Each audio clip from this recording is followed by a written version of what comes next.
मी जेवण संपवतो का नाही बघा. गोंडस ह्यांच्यासाठी पण सूप आण.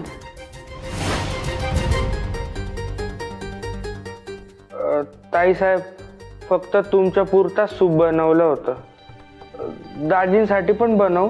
काही गरज नाही. शाले, त्रास झालाय ना तुला? आता लिक्विड सूपच बेस्ट आहे तुझ्यासाठी. ये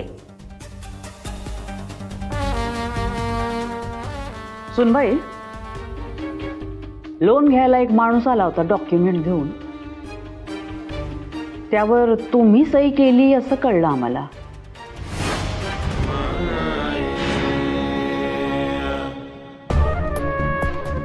हो, मी केली.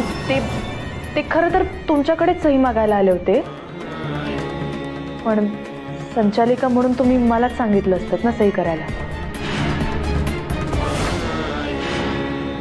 मी सगळी कागदपत्र, सगळे डॉक्युमेंट्स नीट चेक करूनच सही केली. काही चुकलं का?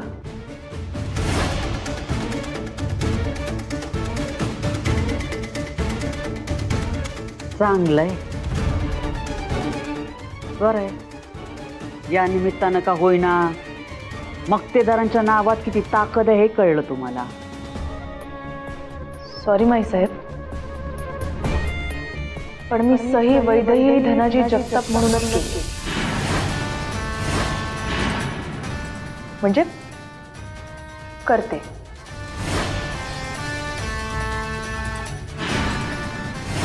ते जे काम होणार आहे ते मक्तेदारांची सून म्हणून होणार आहे का जगतापांची लेक म्हणून? दोन्ही नावात मोठा फरक आहे सुनबाई. माई अजून त्यांना सवय नाही झाली ना त्याची, म्हणून ती.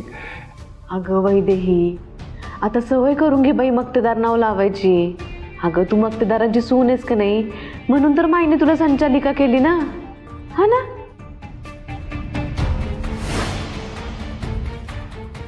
आमची माईले भारी आहे बघ. तिच्या मनात जर आलं का नाही, ती एखाद्या कार्यकर्त्याला पण संचालक बनवल. हे असं असतंय कुणाला बी. ओ कारभारीन बाई, काय चाललंय तुमचं? जेव्हापासून तुम्ही आजारी पडला का नाही, तुमचं काहीतरी गणित म्हणजे असं बिघडलंय बरं का. म्हणजे काय बोलताय, कशाचं काहीच ताळमेळ लागणार यांच्या. तुम्ही सूप प्या, सूप बरं वाटेल तुम्हाला. प्या, सुरदिशीने प्या. आणि ताई, असं पण नावात काय, म्हणजे लोकांचं काम होणं महत्वाचं ना. हल्ली नाव वगैरे असं कोणी बदलत नाही. अगं आपण कुठे बदललं? आणि असंही वैदेहीची खरी आयडेंटिटी वैदेही